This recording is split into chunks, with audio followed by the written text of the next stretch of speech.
This is Julie from AT-App's Assistive Technology for Education. In this video, we'll take a look at the app iReadWrite for text prediction.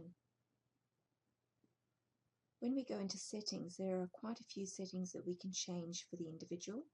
We can select the background color, select the size of the rows, change the color of spelling error and the sounds like color, select the voice, the colors for the speech highlighting when text-to-speech is activated. We can have continuous reading, or we can have it read until the end of the sentence, highlighting each word as it is read. That's recommended. We can have screen reading. Please make sure that the speech speed is slow. For typing settings, we can have swipe to insert, show the suggestion definitions, check the spelling as I type, check the sounds like. Now with that one, all the homophones will be highlighted. This can be overwhelming for most students, so that's something that we might need to change for the individual. Predict next word, we certainly want that to be on. So I tap on the page to create a new document. Please enter a title for your new document.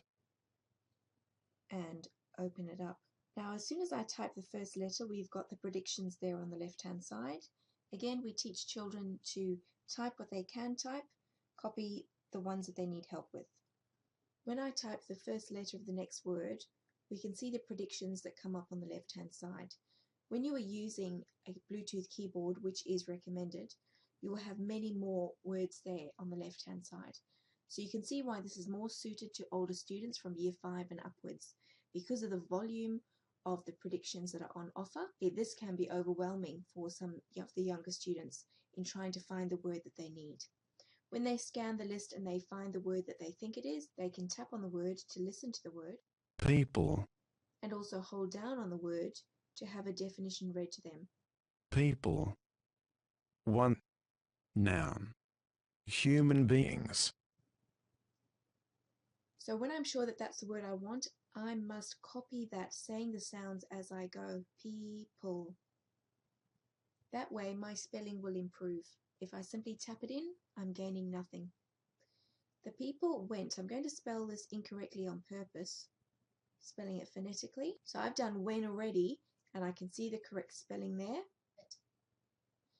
And see what also is happening. The built-in iOS spell checker is activated. So the iPad itself is correcting my spelling with this little tab, as well as the prediction on the left-hand side. If I don't tap away that correct spelling there, so if I tap on the space bar, it will automatically add it. Now this can be helpful, but it can also, if we're not paying attention, put in a word that we don't want. So that's something to be aware of. So the people went towards. So now if I just ignored that and kept going with the space bar, it would add that which I do not want. So I need to tap it away. I see the word I want in the prediction on the left-hand side, so I must copy it towards the ancient. I'm going to spell this phonetically. Ancient.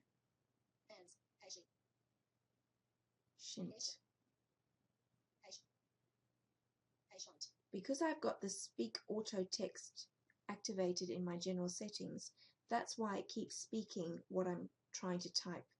So I want that to go away. I now must look at the prediction on the left-hand side, listen to the word.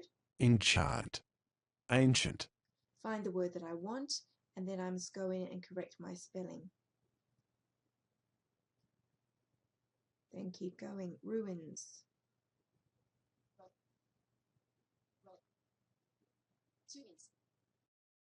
You can see that the iPad is trying to help me, and the app is also trying to help me.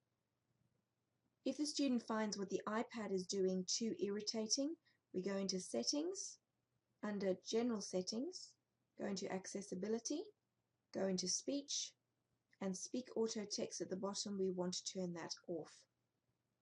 And you can see that it has stopped that. Sometimes a student will not notice the prediction on the left-hand side, so let me show you what happens in that instance.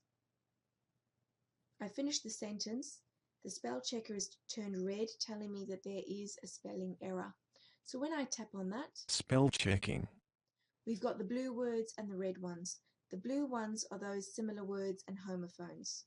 You can see how many there are in just one sentence, which is why we might want to turn that function off. When I tap on the red word, which is spelled incorrectly, I can then find the word that I need and listen to it. Rodents. Tap on finish on the left, and then I can go in and edit my word. From here I can easily export this information. I can AirPrint it, I can copy it into another app, I can mail it directly to my teacher if I need to. I can also have the whole text read to me. I've tapped on the first word and pressed play. The people went towards the ancient trollins. And the undo and the redo buttons are also very useful. In summary, this is an excellent app for students in about Year 5 and upwards for their writing.